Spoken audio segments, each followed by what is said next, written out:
चिंता याश्च बिंदु मात्रम विशिष्यते चिता दहति निर्जीवम चिंता दहति जीवनम।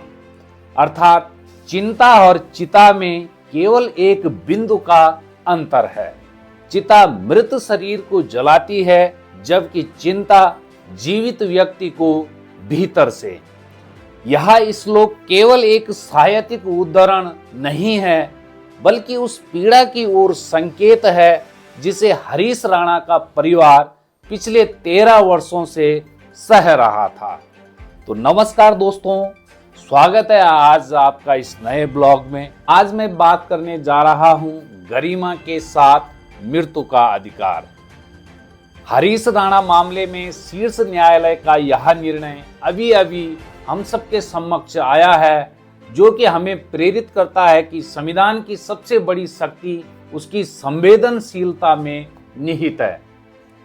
जब मानवीय गरिमा व करुणा को केंद्र में रखकर जीवन के अधिकार की व्याख्या करती है, तब वह समाज को अधिक संवेदनशीलता और मानवीय दिशा भी प्रदान करती है। बुधवार 11 मार्च 2026 को सुप्रीम कोर्ट ने संवैधानिक विमर्श में एक नया अध्याय जोड़ा। सर्वोच्च न्यायालय ने गाजियाबाद के 31 वर्षीय हरीश राणा को पैसिव यूथेनेसिया अर्थात इच्छा मृत्यु की अनुमति देकर एक ऐतिहासिक फैसला सुनाया है। हरीश राणा का जीवन पिछले 13 वर्षों से एक लंबी और पीड़ादायक स्थिरता में अटका हुआ था। वर्ष 2013 में चंडीगढ़ में पढ़ाई के दौरान वह एक इमारत की 4थी मंजिल से गिर गए थे, जिससे उनके सिर में गंभीर चोट लगी। इस दुर्घटना के बाद से वह लगातार कोमा की अवस्था में हैं। चिकित्सकों के अनुसार उनके स्वस्थ होने की संभावना लगभग समाप्त हो चुकी है और वह जीवन रक्षक उपकरणों के सहारे ही आज तक जीवित हैं। लगातार बिस्तर पर पड़े रहने के कारण उनके शरीर पर बहुत सारे घाव भी हो चुके हैं। ऐसी स्थिति में उनके माता पिता ने ही अदालत से अनुरोध किया कि उनके बेटे को इच्छा मृत्यु की अनुमति दी जाए, क्योंकि अब उसके जीवन में पुनर्वास की कोई वास्तविक संभावना नहीं बची हुई है। इस मामले की सुनवाई करते हुए सुप्रीम कोर्ट की जस्टिस जेवी पारदीवाला और जस्टिस केवी विश्वनाथन की पीठ ने दिल्ली स्थित अखिल भारतीय आयुर्विज्ञान संस्थान को निर्देश दिया कि हरीश राणा को पैलिएटिव केयर में भर्ती किया जाए और चिकित्सा विशेषज्ञों की देखरेख में जीवन रक्षक उपकरणों को हटाने की प्रक्रिया पूरी की जाए। वो तो क्या बताऊं मैं, अब माँ बाप को कैसे लगता होगा, तो नहीं बोल सकते हम। जो हम करने जा रहे वो हुआ है, वो हम चाहते थे। ऐसे ही हमें न्यायाधीश टकरे जिन्होंने वो जजमेंट दी। 3 साल हो गए लड़ाई लड़ते हुए। कौन माता पिता अपना चाहता है कि अपने बेटे को ऐसे करे, परंतु हम चाहते कि जनहित में ऐसे पता नहीं हरीश जैसे कितने लोग पड़े हैं, उनका भी कल्याण हो। तो इसलिए ये मामला जो है चलता गया हाई कोर्ट से सुप्रीम कोर्ट में दोबारा अपील करी और आज हमें सफलता मिली है। तो इसका ऐसा है कि अब ये मीडिया में वहाँ एम्स में ले जाया जाएगा, तो उसके लिए हम डिस्कस कर लेंगे। सर आज शाम को बेटा भी आएगा, हमारी मैडम है जो इसकी सेवा करती हैं दिन रात। आज 12.5 साल हो गए। बीमार नहीं है ये बच्चा, सिविल इंजीनियरिंग कर रहा था और टॉपर था सीयू का।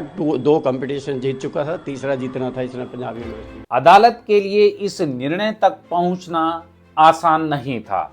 जस्टिस पारदीवाला ने इसे अत्यंत दुखद स्थिति बताते हुए कहा कि यह न्यायालय के लिए भी एक कठिन निर्णय है, किंतु किसी व्यक्ति को अत्यंत पीड़ा में बनाए रखना भी न्यायोचित नहीं हो सकता है। इस न्यायालय ने यह स्वीकार किया कि जिस तरह प्रत्येक नागरिक को गरिमा के साथ जीवन जीने का अधिकार प्राप्त है, उसी क्रम में गरिमा के साथ मृत्यु के अधिकार को भी देखा जाना चाहिए।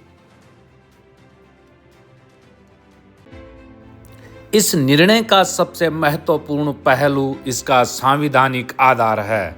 भारतीय संविधान का अनुच्छेद 21 प्रत्येक व्यक्ति को जीवन और व्यक्तिगत स्वतंत्रता का अधिकार प्रदान करता है। समय के साथ न्यायपालिका ने इस अनुच्छेद की व्याख्या को व्यापक बनाते हुए इसे गरिमापूर्ण जीवन के अधिकार से जोड़ा है। इसी सांविधानिक दृष्टिकोण ने इच्छा मृत्यु के प्रश्न को न्यायिक विमर्श का विषय बनाया। इच्छा मृत्यु से संबंधित न्यायिक विचार का विकास भारत में धीरे धीरे हुआ है। वर्ष 2011 में अरुणा शानबाग के निर्णय में सुप्रीम कोर्ट ने पहली बार निष्क्रिय इच्छा मृत्यु की अनुमति दी थी। इसके बाद 2018 में कॉमन कॉज बनाम भारत संघ के ऐतिहासिक निर्णय में अदालत ने निष्क्रिय इच्छा मृत्यु को संवैधानिक मान्यता प्रदान की और लिविंग विल की अवधारणा को स्वीकार किया।